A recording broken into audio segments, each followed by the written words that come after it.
Bom dia, estamos aqui para mais uma live semanal aqui em nosso grupo Psicanálise, Filosofia e Afins. E hoje vamos falar sobre guerras culturais. Primeiramente, precisamos entender a origem desse termo. O historiador norte-americano Andrew Hartmann, ele, se não me falha a memória, pela décadas final de 70, 80, ele escreveu um livro chamado Uma Batalha pela Alma Americana. Porém, o pensador e escritor James Hunter é que escreve um título em que ele nomeia guerras culturais, né? E quer explicar este processo. O que são essas guerras culturais? Marcos, obrigado, Marcos. Bom dia, meu amigo. Guerras culturais, esse pensador, escritor James Hunter, se não me engano, um sociólogo, ele vai pegar, na verdade, esse termo do alemão, Kulturkampf, isto é, guerra cultural, né? E as guerras culturais têm muito a ver com todo um processo de desenvolvimento da sociedade diante de lutas, de movimentos, como, por exemplo, o movimento feminista. O movimento feminista, aquele movimento feminista sufragista de direitos, de luta de direitos a votos, por exemplo, pelas mulheres, aqueles movimentos como da abolição, né, dos escravos, exigindo, os abolicionistas exigindo a libertação dos escravos. É uma luta por direitos. Até que houve, né, a partir aqui no Brasil, por exemplo, em 1932, um direito de voto das mulheres, sendo que com autorização de seus maridos. Então não era um direito verdadeiramente democrático. E elas tinham também que estar numa posição social muito boa. Um movimento abolicionista que trouxe, né, a partir lá no final do século XIX, em 1888, a libertação dos escravos a partir da assinatura da Lei Áurea pela Princesa Isabel. Na live sobre escravidão no Brasil, que vocês poderão recorrer, nós falamos sobre as implicações, né, dessa situação da libertação, né, da abolição da escravatura, o que isso implicou no desenvolvimento, na construção social, por exemplo, né, do racismo estrutural que nós encontramos em nossa sociedade. E aí nós vamos ter também a luta mais à frente no movimento gay, buscando também, antigamente chamado assim, movimento gay, buscando os seus direitos, né, para conviver e serem aceitos na sociedade, para se casarem, tanto quanto os casais normativos daquela sociedade norte-americana.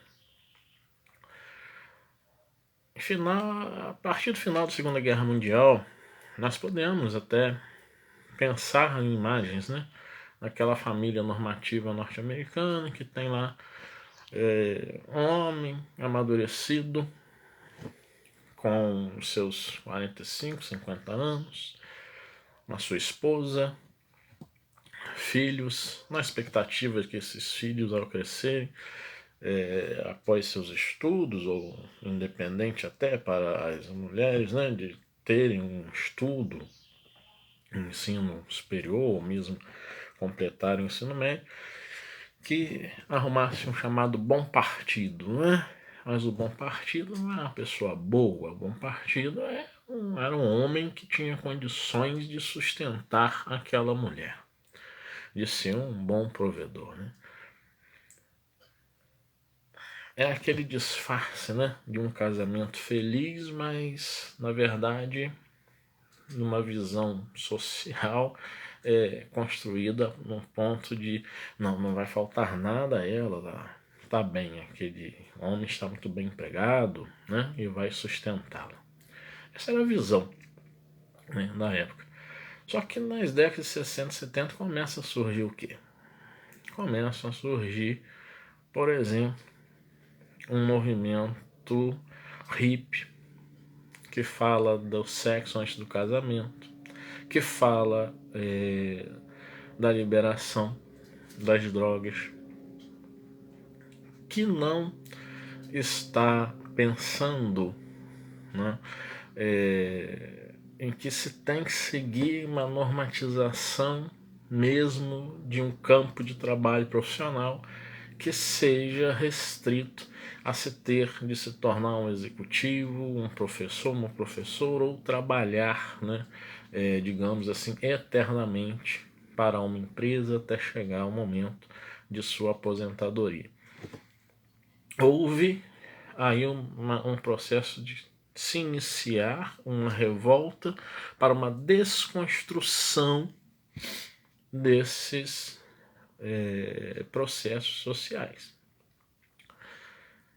E isso começou a gerar a revolta dos chamados setores conservadores da sociedade.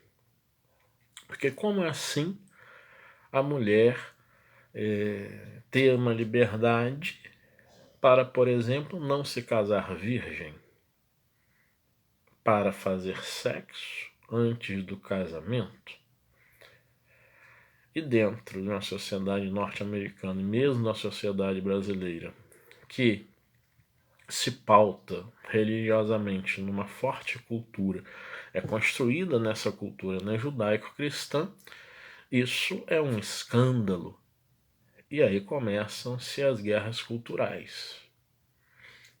E as guerras culturais são justamente esses conflitos públicos, né, que inclusive estão nos discursos, né, dos mais diversos candidatos hoje, né, à presidência da República em nosso país, onde se enquanto outros defendem uma pauta feminista, mas outros defendem uma pauta conservadora, negam o feminismo, acusam, né, de se querer então destruir a família, destruir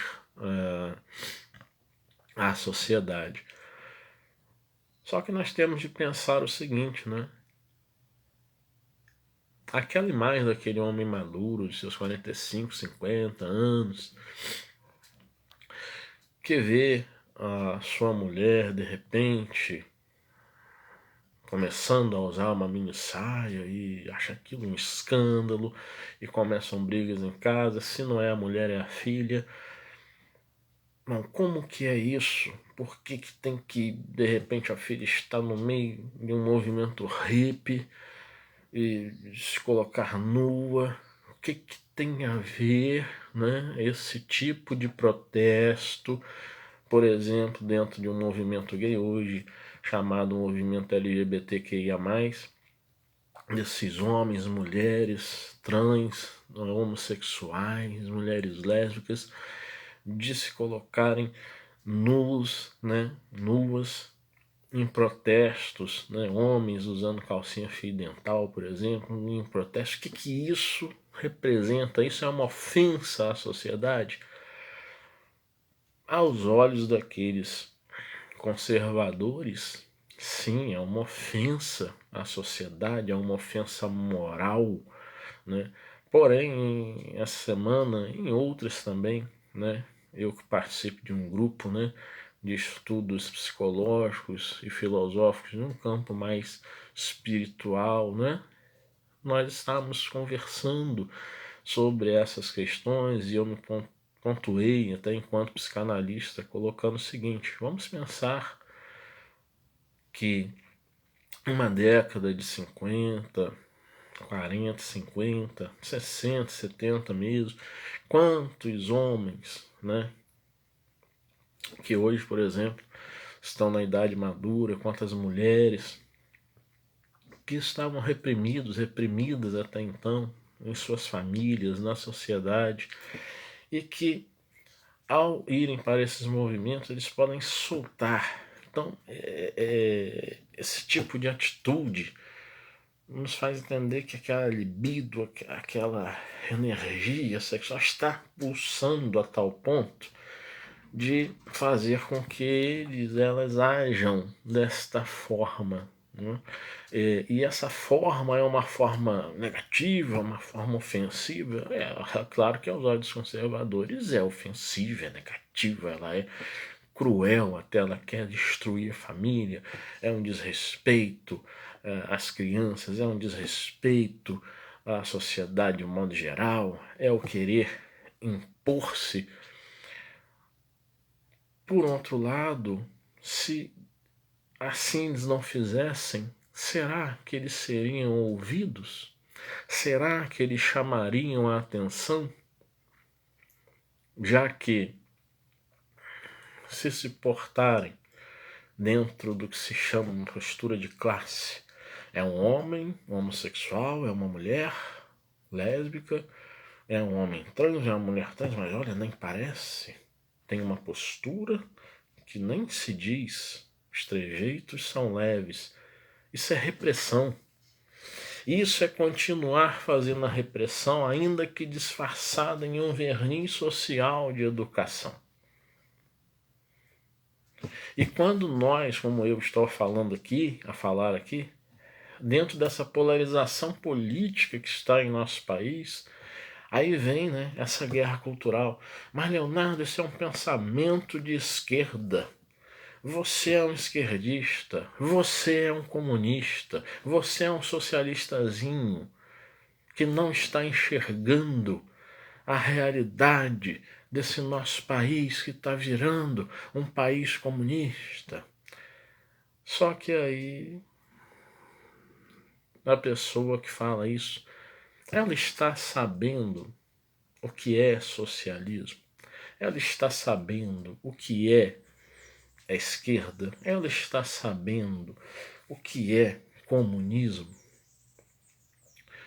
Vocês sabem que eu já me coloquei aqui como um pensamento à direita, mas em uma linha progressista de defesa de movimentos antirracistas, movimentos LGBTQIA+, movimentos sociais. Né? As minhas lives, as minhas narrativas, vocês veem isso. Mas na live sobre consciência política, coloquei a respeito das questões sobre essa visão, né, do liberalismo, que é progressista. Né? E nós não temos que entrar nessa onda da polarização como se tivesse o bem e o mal, porque nessas questões sobre feminismo, sobre LGBTQIA+, sobre questões antirracistas, se coloca muito sobre, né, como teve um discurso de um político uma vez falando que a luta não é contra a direita nem contra a esquerda, é uma luta do bem contra o mal. Está polarizando e está levando a um nível mesmo religioso a questão. Essas guerras culturais tomaram um rumo que gerou e gera debates e embates políticos realmente muito agressivos mesmo, muitas vezes, né? E houve um momento que quando a filósofa Judith Butler esteve no Brasil e quando ela desceu no aeroporto de Congonhas, em São Paulo, estava uma multidão, um grupo de manifestantes buscando, falando baixo, e no momento em que ela desce, começaram a atacá-la, porque ela veio falar sobre uma obra dela muito interessante, que recomendamos a leitura, Problema de Gênero. Né? E aí começaram a chamá-la de assassina de crianças, que ela defende a descriminalização do aborto, a legalização do aborto, de pedófila, enfim, a acusaram, a ofenderam de tudo quanto era nome. E isso por conta de uma guerra cultural que hoje se fala muito, que é aquela questão da ideologia de gênero que se coloca, né, a maneira errada, né? Porque a ideologia de gênero, eles colocam, né, os conservadores dizem que não se pode defender que o que é sexo biológico, né, sexo masculino, sexo feminino, não se pode colocar que é diferente de gênero. Que no caso das ciências sociais, ao se falar sobre gênero, se coloca que é uma construção social, é como a sociedade pensa o homem, o ser homem em uma sociedade, o ser mulher em uma sociedade. Então, nessa questão, os que são contra a este pensamento, a este estudo, né, comportamental sobre gênero, eles colocam que é uma ideologia de gênero, né? E que não é. É como se falasse assim: ideologia de gênero não é uma ciência, é uma crença, e que querem incutir isso na sociedade, nas nossas crenças, para matar a sociedade. E aí nós vamos lá na história, em uma live específica, né? Se não me engano, acho que eu falo sobre amor e sexo, mas eu acho que essa saiu daqui, né? Porque eu coloquei só por 30 dias e não fixou, né? Eu não fiz querendo isso, fiz sem perceber mesmo. Né? E eu digo, o Freud, né, nos seus estudos da psicanálise, ele vai colocar que nós, na visão dele, né, nos estudos da sua época, em que ele transgrediu tanto, né, os chamados valores de sua época, né, foi tão criticado, de que nós nascemos bissexuais, nós não nascemos homem ou mulher. E lá na frente, diante da educação social realizada, é que nós vamos nos tornar homens, nos tornar mulheres. Né? Daí a Simone de Beauvoir falar que não se nasce mulher, torna-se mulher.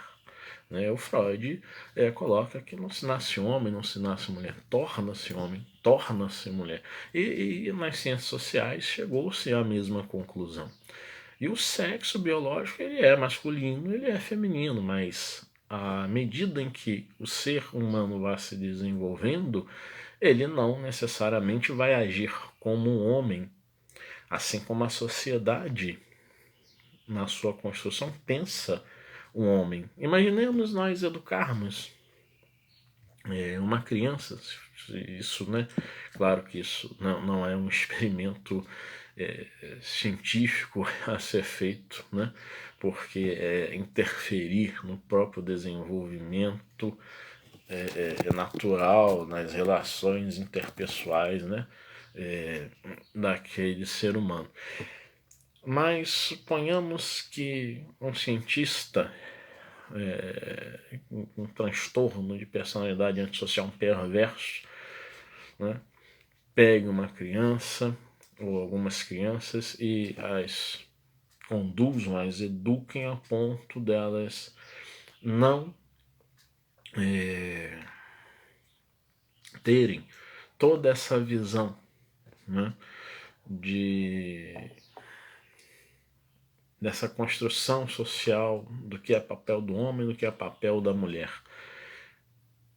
O que nós possivelmente veríamos acontecer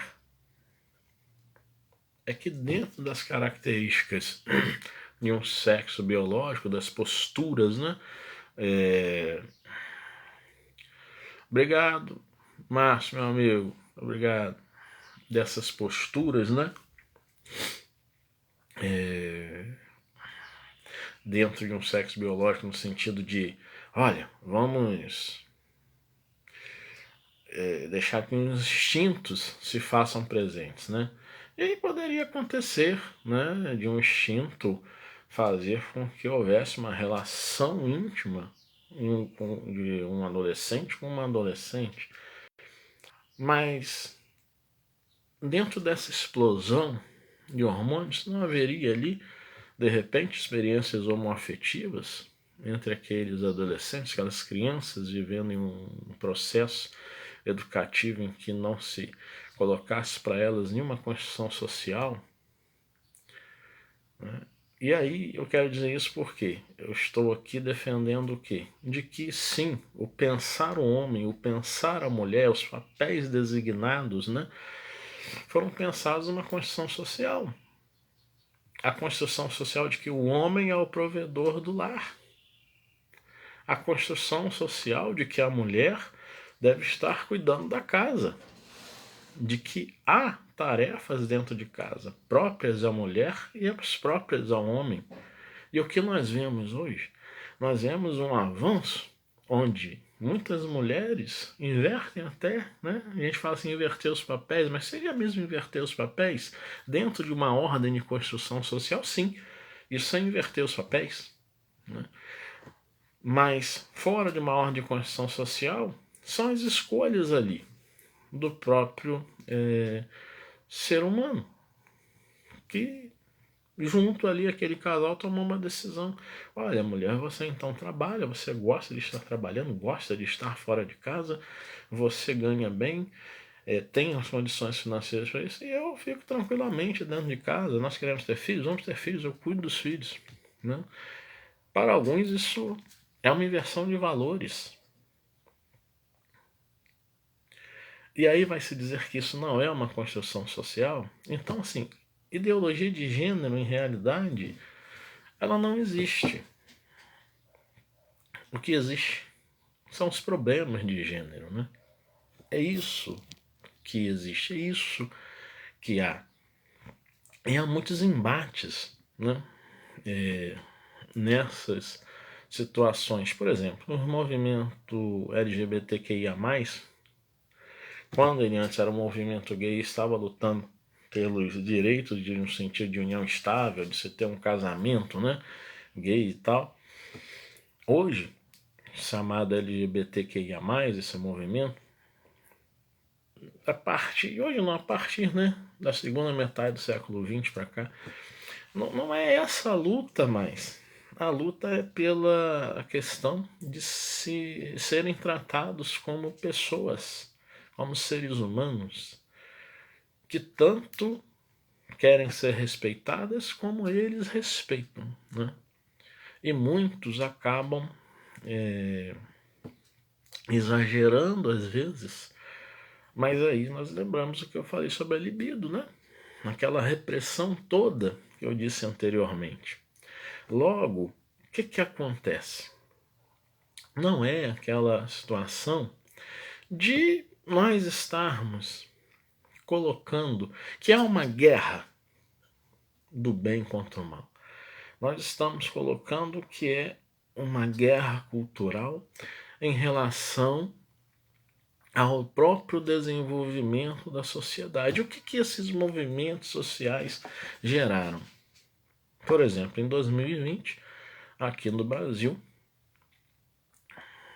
o Supremo Tribunal Federal decidiu que não há proibição para se usar da chamada linguagem neutra, que é, né, falar bom dia a todos, todas e todas, né? Então, assim, meninos, meninas, meninas, né? Essa linguagem neutra, por exemplo, no estado de Santa Catarina, professores foram proibidos de usar essa linguagem neutra. Só que aí vem aquela questão, como que eu posso falar de inclusão quando se proíbe a linguagem neutra? Como que eu posso falar de respeito a um homem trans, a uma mulher trans que estão a usar o seu nome social, se eu não uso a linguagem neutra, quanto mais eu vou usar de um nome social para uma pessoa. Então, esses avanços em que o Supremo Tribunal Federal disse não, não vamos proibir, isso não será proibido. E isso traz a inclusão, traz aquele respeito. Ainda que professores e professoras de português possam falar, como eu mesmo tive até em algum momento uma ideia assim, mas, a palavra todos, já vindo do latim para o português, já não traz um sentido. Aqui, no Brasil, no português que nós falamos, não traz o sentido de neutralidade. Só que é um sentido de neutralidade que nós precisamos pensar melhor a nossa gramática, é um sentido de neutralidade dentro de uma construção social que pensa o quê? Quando falamos todos, estamos falando da inclusão de homens, mulheres, idosos e crianças. Todos. E jovens também. Mas nós não estamos pensando todos no sentido dos homossexuais, das mulheres lésbicas, dos homens trans, das mulheres trans. Nós estamos numa construção social ainda pensando enquanto sexo biológico. Por isso, eles defenderem essa questão do uso de uma linguagem neutra, que ainda que não esteja dicionarizada, né,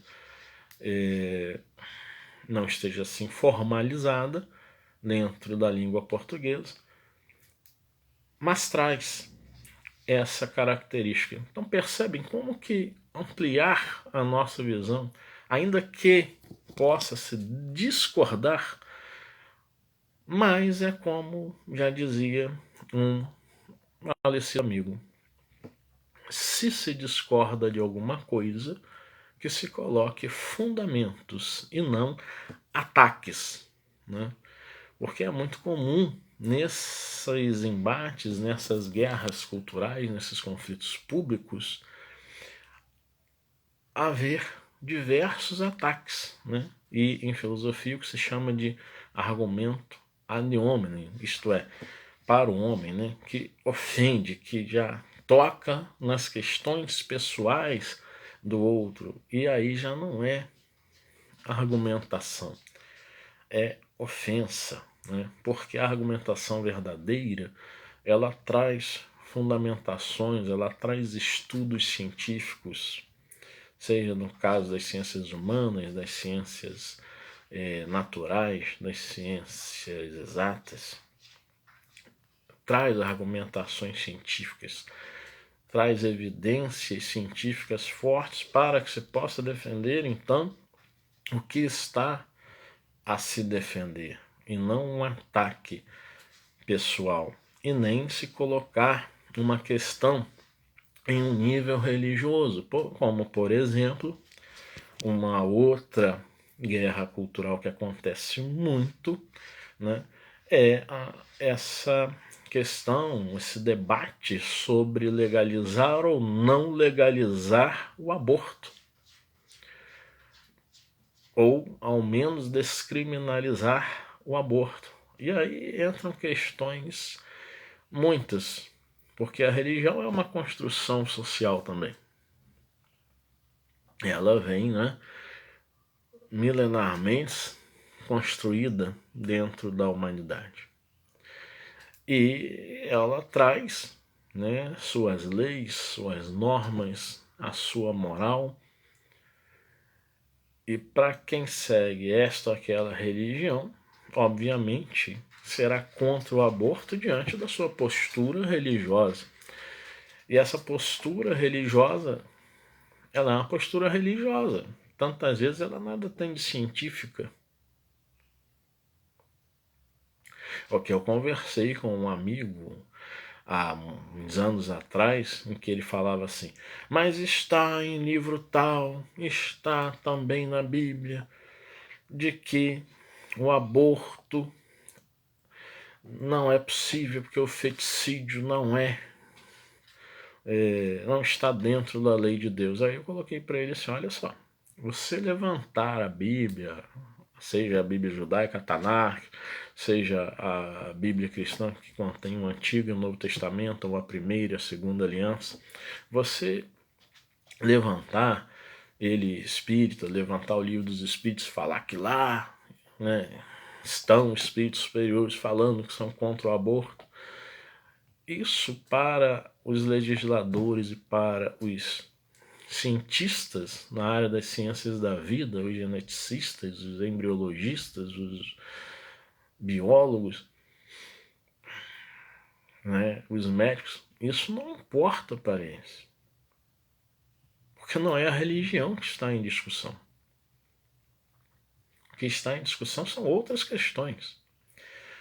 Não é se isso é permitido por Deus ou não. Porque é assim. Porque somos um Estado laico. Logo, é preciso se colocar argumentos dentro de uma evidência científica. Aí eu dei uma ajuda a ele, né? Coloquei assim, há um livro da embriologia humana em que duas pesquisadoras nesse campo falam que a vida, né, inicia-se na concepção. E se você pensar que a vida se inicia na concepção, então o aborto em qualquer momento será um crime contra a vida. E você tomba, então, aquele argumento de que a vida só se faz, conforme o argumento de muitas dessas pessoas que defendem, não é, a legalização do aborto, de que a vida, então, não vai ser só chamada vida a partir do terceiro mês de gestação, onde o sistema nervoso central vai estar formado e aquele ser sentirá dor. É vida, independente de qualquer coisa. Eu falei assim, o espermatozoide e um óvulo não são células? Ele é. Então, uma célula não é vida? Então quer dizer que antes de haver a concepção, há vidas ali. E quando um espermatozoide fecunda o óvulo, quando o óvulo é fecundado pelo espermatozoide, o que acontece? Então nós temos duas células gerando uma complexidade, né, celular que vai se desenvolver. Aí ele ficou, nossa, Leo, caramba. Aí eu falei, parecem ser argumentos irrefutáveis, não é? Aí ele falou, tá me parecendo que sim. Só que se você for conversar com um geneticista, ele vai dizer para você o seguinte, olha, nós ainda não sabemos definir nem quando a vida inicia, nem quando a vida termina. Nós não sabemos dizer a definição exata científica de quando a vida começa, nem quando a vida acaba, quando há a morte. Nós não temos essa visão. Os maiores geneticistas falam sobre isso. E aí já cria outra polêmica, né? E aí a vida inicia quando? Segundo aquelas pesquisadoras em biologia humana, inicia-se na concepção. Mas espera aí. Só que agora o geneticista também, um grande pesquisador, junto a outros pesquisadores, já disse que eles não conseguiram alcançar ao momento em que a vida se inicia, mas também qual é o momento que a vida termina. Aí já se parte para outro debate, para outra guerra cultural. E aí, a eutanásia, os suicídios assistidos devem ser realizados? E fica uma pergunta: essas guerras culturais podem levar a uma guerra civil? As problemáticas por trás desses tipos de movimentos, de estudos, de pensamentos, são muito complexas. E na questão do aborto nós temos ainda de pensar sociologicamente sobre todas as questões que envolvem a saúde pública. Na questão das clínicas clandestinas que há, em que muitas mulheres realizam o aborto. Na questão de que quando uma criança é estuprada, olha a guerra cultural que surgiu há pouco tempo, daquela menina de 10 anos que foi estuprada e que a juíza e a promotora, né, a torturaram psicologicamente, a menina e sua mãe, que afastaram a menina de sua mãe, a colocando em um abrigo. E a gente faz aquela pergunta: não sei se a menina era negra, mas sei que ela era pobre. Se fosse uma menina da alta sociedade, esse processo estaria acontecendo? Não, ela teria abortado, tudo estaria resolvido. Infelizmente, é a realidade do nosso país. E aí, os ricos têm essa possibilidade e as pessoas pobres ficam como? Nas mãos dos poderosos.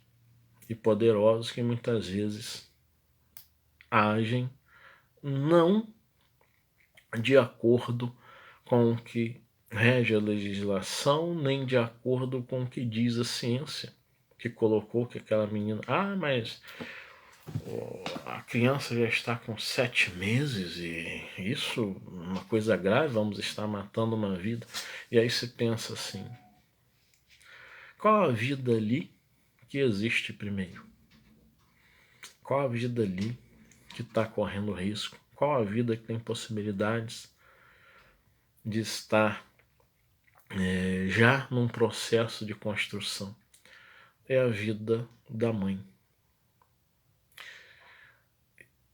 É a vida, não digo nem de mãe, não vou chamar de mãe.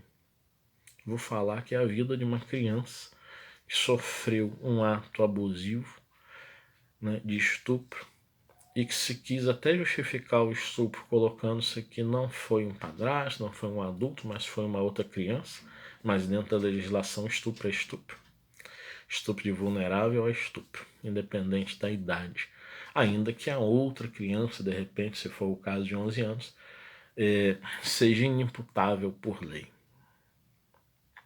E a menina estava ali, carregando, né, em seu ventre outra criança. Então, assim,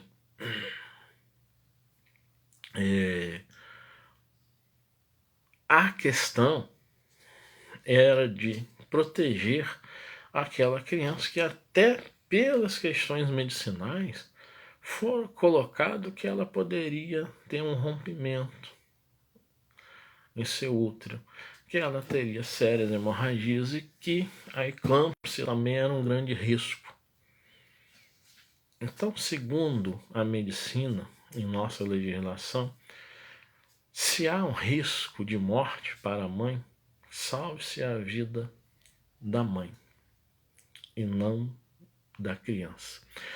E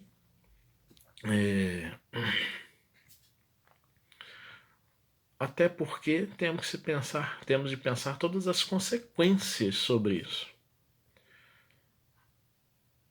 Aquela criança será cuidada por quem? A avó vai cuidar.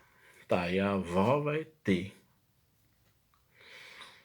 Se a mãe, né, se a criança morre, a criança estuprada morre, A avó vai ter o sofrimento de que a filha foi estuprada, vai ter o sofrimento da perda da filha e vai estar com uma criança que trará psicologicamente para ela todas as lembranças daquele momento.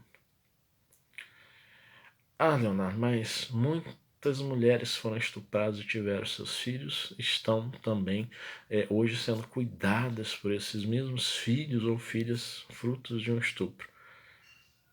Ok, são exceções à regra, já que toda regra tem exceção, mas o que nós estamos falando aqui são dos aspectos psicológicos, sociais e não de possibilidades, porque esse tipo de argumento já está dizendo de algo que já foi construído, foi trabalhado, foi ressignificado. E nós estamos falando de um momento e de uma coisa muito séria. Então essa mãe, essa avó, no caso, estaria violentada em relação a uma juíza, uma promotora, violentada com relação à provável perda de sua filha e violentada porque ela estaria tendo de arcar com a responsabilidade de forçosamente cuidar de um neto, de uma neta que ela nem desejou, fruto de um ato de violência. E quem poderia garantir que esses atos de violência que a filha dessa avó sofreu não iriam se repetir de repente nessa mesma criança? E que infelizmente esses atos se repetem constantemente nesses núcleos familiares. Olha que situação, que complexidade de pensamentos nós estamos colocando aqui. Ah, Leonardo, você está defendendo o aborto? Não, eu sinceramente digo a vocês que não tenho uma posição totalmente definida quanto a isso, né? Mas nesse caso específico que estou citando aqui, que gerou vários embates, vários debates, nesse caso sim, eu me posicionei a favor do aborto, até porque quando há crime de estupro dentro da nossa legislação, né, é legal que a mulher escolha, né, o abortamento. Então, olha, em determinadas situações nós precisamos sim nos posicionarmos, né? E estou pensando aqui de uma forma a avaliar os vários contextos, né? A ter os possíveis vários olhares, né? Olhar por vários ângulos e não apenas por um único ponto, né? Um ponto de vista, uma opinião pessoal. Não, estou colocando prós e contras, né? Prós e contras. Haveria a possibilidade daquela menina dar à luz àquela criança, correr tudo bem e ela ficar tranquila, né, em sua vida, depois de um tempo, ter toda uma ressignificação quanto a isso? Uma possibilidade. Mas vamos esperar para ver, vamos aguardar as possibilidades, essa é a questão.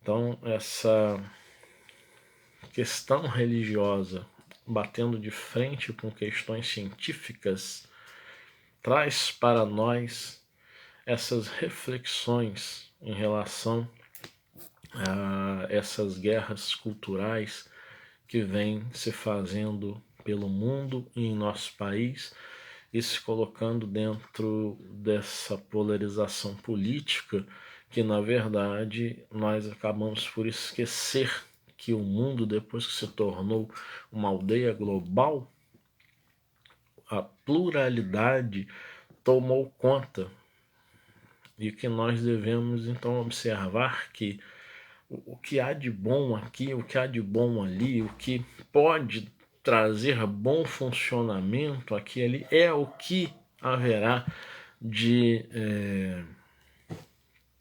promover a compreensão de que do diferente, de se ter essa compreensão, essa percepção, essa visão de que o diferente ele é apenas diferente, não necessariamente é ofensivo. E se é ofensivo a nós, por que é ofensivo? Qual o sentido daquela ofensa? Então vamos estar mais antenados, mais ligados, como se diz, a fim de que nós não sejamos alienados, né? Para com essas situações e que possamos estar vendo por vários ângulos sem colocar somente o nosso ângulo, o nosso olhar exclusivista do que nós pensamos e buscarmos assim, ainda que possamos ser religiosos, buscarmos pensar de uma forma de até que ponto aquele olhar da religião ou de uma filosofia religiosa que estamos seguindo está realmente dentro de um contexto atual. É possível. Ou se ele é um olhar mesmo retrógrado, um olhar que não pensa por vários ângulos, que não consegue distinguir e buscar ter percepções as mais variadas para determinado assunto, como o movimento LGBTQIA+, as questões antirracistas, as questões em relação ao aborto, a pena de morte, a eutanásia, suicídio assistido, pensarmos a respeito disso. Hoje encerramos por aqui. Tenham todos uma boa sexta-feira, um bom final de semana e que nós possamos, semana que vem, estar juntos novamente. Fiquem bem.